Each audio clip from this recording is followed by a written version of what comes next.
No vídeo de hoje, apresentaremos o 8º episódio da saga, os 66 livros da Bíblia. Chegou a vez do livro de Ruth. Então se liga na história e não esquece de se inscrever no canal. Hoje a gente vai mergulhar numa das histórias mais tocantes e, de certa forma, surpreendentes da Bíblia, o livro de Ruth. É uma história que funciona como uma pequena joia, sabe? Um ponto de esperança e lealdade que brilha muito forte no meio de um dos períodos mais sombrios da história de Israel. E a história toda é guiada por essa pergunta que é super intrigante: como é que uma viúva estrangeira que tinha perdido absolutamente tudo conseguiu não só refazer a vida, mas se tornar uma ancestral da realeza? Essa é a jornada que a gente vai descobrir agora. Para a gente entender de verdade a beleza e a profundidade dessa história, primeiro a gente precisa dar uma olhada no cenário. E que cenário, viu? O livro se passa numa época conhecida como o período dos juízes em Israel. E essa era uma época, olha, descrita como super violenta, caótica mesmo. Mas diferente de outras partes da Bíblia que focam em guerras e grandes líderes, Ruth é uma história mais íntima, focada numa única família. E ela mostra como a providência divina pode agir nos pequenos detalhes da vida de todo dia. E a história dessa família começa, como muitas grandes histórias, com uma crise. Uma crise que força todo mundo a deixar tudo para trás. Vamos lá, a situação é a seguinte. Uma fome terrível em Israel força um homem chamado Elimeleque, sua esposa Noemi e os 2 filhos a fugirem de Belém para uma terra estrangeira, Moabe. Mas a tragédia parece que persegue eles. Primeiro, Elimeleque morre. Os filhos casam com mulheres de lá, Orfa e Ruth. 10 anos se passam e então os 2 filhos também morrem, sem deixar nenhum herdeiro. Pensa só, Noemi fica completamente sozinha, viúva e sem filhos, numa terra que não é a dela. É nesse ponto, no fundo do poço, que a história tem sua primeira grande virada. Um momento que gira em torno de uma escolha de lealdade que, sinceramente, desafia toda a lógica. Quando fica sabendo que a fome acabou em sua terra, Noemi decide voltar para Belém. E ela insiste muito para que suas noras fiquem em Moabe, porque lá elas teriam mais chances de casar de novo, de reconstruir a vida. A Orfa, de um jeito super compreensível, aceita o conselho e volta para casa. Mas a Ruth faz uma escolha radical, totalmente inesperada. Ela se recusa terminantemente a abandonar Noemi. E o que ela diz é simplesmente uma das declarações mais poderosas e bonitas de toda a literatura.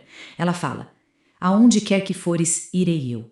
O teu povo será o meu povo, e o teu Deus, o meu Deus." Isso é um voto de lealdade total. É o exemplo perfeito de um conceito hebraico chamado hesed, que é uma bondade, uma fidelidade, que vai muito além de qualquer obrigação. Quando as 2 finalmente chegam em Belém, a dor da Noemi é tão, mas tão profunda, que ela pede para não ser mais chamada de Noemi, que significa agradável. Em vez disso, ela diz: "Me chamem de Mara", que quer dizer amargura. Ela se sentia completamente vazia, como se a vida tivesse tirado tudo dela. E é nesse cenário de pura tristeza que a iniciativa da Ruth, para garantir que elas tivessem o que comer, acaba levando a um encontro que vai mudar tudo. Um encontro que o texto, de forma bem interessante, diz que aconteceu por acaso. Para se sustentarem, Ruth começa a fazer o que se chamava de respigar. Ou seja, ela ia nos campos depois da colheita e pegava as espigas de grãos que ficavam para trás. E isso não era roubo, não. Era um direito que a lei garantia aos pobres, às viúvas e aos estrangeiros. Era tipo um sistema de seguridade social da época, sabe? E é aqui que o texto nos dá uma pista sutil, mas importantíssima. Ele diz que a Ruth foi parar por acaso no campo de um homem chamado Boaz. Essa palavra acaso é quase um convite para a gente se perguntar: será que foi só coincidência mesmo? Ou tem algo mais acontecendo aqui por trás dos panos? Bom, para a gente entender o que vem a seguir, vamos ter que fazer uma pausa rapidinha para explicar um conceito cultural que é chave para destravar o resto da história: o Goel, ou parente resgatador. Basicamente, era o parente mais próximo que tinha a responsabilidade de proteger a família, o que incluía comprar de volta as terras que tivessem sido vendidas e até se casar com a viúva de um parente para dar continuidade à linhagem da família. E adivinha só, acontece que esse Boaz era um parente rico e influente do falecido marido da Noemi. Ele fica sabendo da incrível lealdade da Ruth, aquele hesed dela com a sogra, e fica muito impressionado com o caráter dela. Tanto que ele oferece proteção especial e até comida extra para ela em seu campo. A Noemi, vendo essa oportunidade, bola um plano bem ousado até arriscado. Ela instrui a Ruth a ir à noite na eira, que era o lugar da colheita. Lá, ela deveria esperar o Boaz dormir e então se deitar aos pés dele.